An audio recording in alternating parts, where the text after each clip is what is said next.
बहुत सुंदर शहर था कला चित्रपुर। वहाँ हर कोना रंगों से भरा रहता। मेले में चित्रों की दुकानें, दीवारें रंगीन पेंटिंग से सजती और बच्चों के हाथों में रंग बिरंगे ब्रश होते। इसी शहर में रहती थी एक नन्ही कलाकार, नाम था मीरा। मीरा को रंगों से दोस्ती थी। वो सुबह सूरज की सुनहरी किरण से पेंटिंग शुरू करती, शाम को चांदनी की चांद की रोशनी में खत्म करती। एक दिन बड़ा प्रतियोगिता निकला, सपनों की दीवार।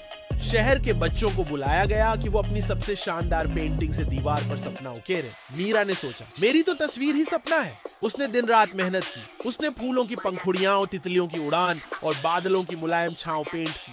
पर जब प्रतियोगिता का दिन आया तो एक बड़ा झटका लगा। जजों ने कहा कि मीरा की पेंटिंग सुंदर है, लेकिन दूसरे बच्चे की पेंटिंग और ज्यादा कल्पनाशील थी। विजेता वो हुआ।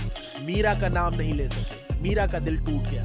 ब्रश उसके हाथ से गिरा, रंग सूखने लगे, आंखों में आंसू नाचने लगे। उस रात कमरे में चुप्पी छा गई। मीरा बिस्तर पर लेटी रही, सोचने लगी, मैं ये कर क्यों रही थी? अगर मैं जीत नहीं सकती तो पेंटिंग क्यों बनाऊं?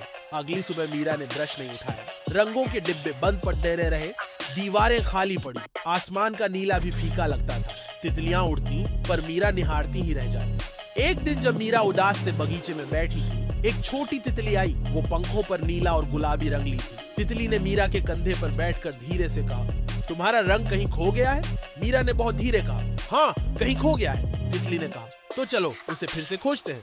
तितली की पूंछ से एक छोटी सी चमक निकली और वो बोली, मैं तुम्हें ले जाती हूँ एक जादुई सफर पर। मीरा की आंखों में चमक लौटी। वह तितली के पीछे चल पड़ी। गार्डन के दरवाजे से निकलकर वो एक मधुर घाटी में पहुंची, जहां पेड़ बोलते थे, फूल गीत गाते थे और पत्थर मुस्कुरा रहे थे। पहला ठहराव था संगीत तालाब। तालाब का पानी शांत सा था, लेकिन नीचे से हल्की सी धुन उठ रही थी, अधूरी, धीमी, रुक रुक कर। तितली बोली, यह तुम्हारी कल्पना है जो अभी गा नहीं पा रही। मीरा ने महसूस किया कि संगीत में एक ताल मेल नहीं है। उसने सोचा, अगर मैं अपना ब्रश यहाँ हूँ, मैं संगीत के रंग फिर से भर सकती हूँ। उसने एक छोटा सा टहनी उठाया, एक बंद गुलाब की पंखुड़ी पक्की झपकी और पानी में हल्के से ब्रश जैसा आचरण किया। अपना मन खुला, कल्पना खुली। धीरे धीरे तालाब की धुन पूरी हुई। पानी में चांदनी झिलमिली हुई। मीरा ने देखा कि पानी की सतह से फूलों ने बाहर झांकना शुरू किया, रंगों ने पानी को सजाया। तितली मुस्कुराई, देखा तुम्हारा पहला रंग। अगला ठहराव जंगल की सीढ़ियां थी, जहां हवा में चमकीली परछाएं थी। जंगल की दीवारों पर बच्चे की पेंटिंग्स उकेरी थी, पर रंग फीके पड़ चुके थे। तितली ने कहा, ये सब वही पेंटिंग्स हैं जो तुमने कभी बनाई थी, पर डर से उन्हें पूरा नहीं किया। मीरा ने थम कर देखा। उसने मन ही मन कहा, मैं डर गई थी कि लोग क्या कहेंगे। तितली ने कान पोंछते हुए बोली, लेकिन कला सिर्फ देखने वालों की राय नहीं होती, वो दिल की आवाज होती है। मीरा ने वापस ब्रश उठाया जैसा हमेशा करती थी, और जंगल की दीवारों पर वो पेंटिंग्स फिर से रंगीन कर दी। लाल, हरा, नीला, गुलाबी, सुनहरा। फूलों के पंखुड़ियां खिली, तितलियों ने उड़ान भरी, मुस्कुराहटें दीवारों से झांकी।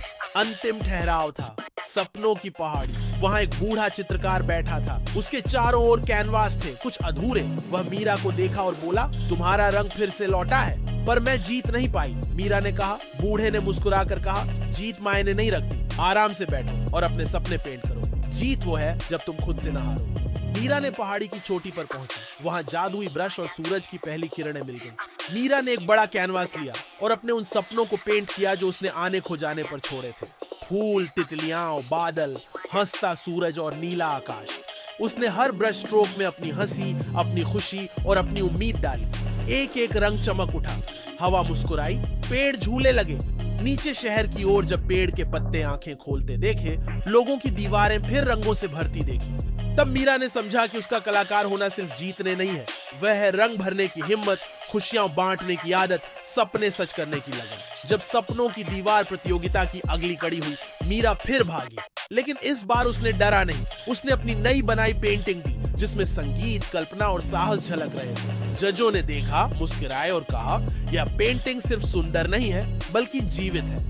मीरा की आंखों में आंसू आए, इस बार खुशी के। वह झूरी ने चंडी विजेता घोषित किया, लेकिन उसे ज्यादा जरूरी था। उसने खुद को फिर से पाकर विश्वास पाया, रचनात्मक चमक पाई। और तितली, वो फिर से आई, मीरा के कंधे पर बैठी। उसने कहा, तुमने पाए वो रंग जो तुमने खो दिया था। मीरा मुस्कुरी की, हाँ अब वो मेरा हिस्सा है। और उसने ब्रश उठाया, नए सपने पेंट किए और कल के लिए तैयार हुई। हमेशा तैयार, क्योंकि कला उसका जादू है, कभी नहीं मुरझाने वाला।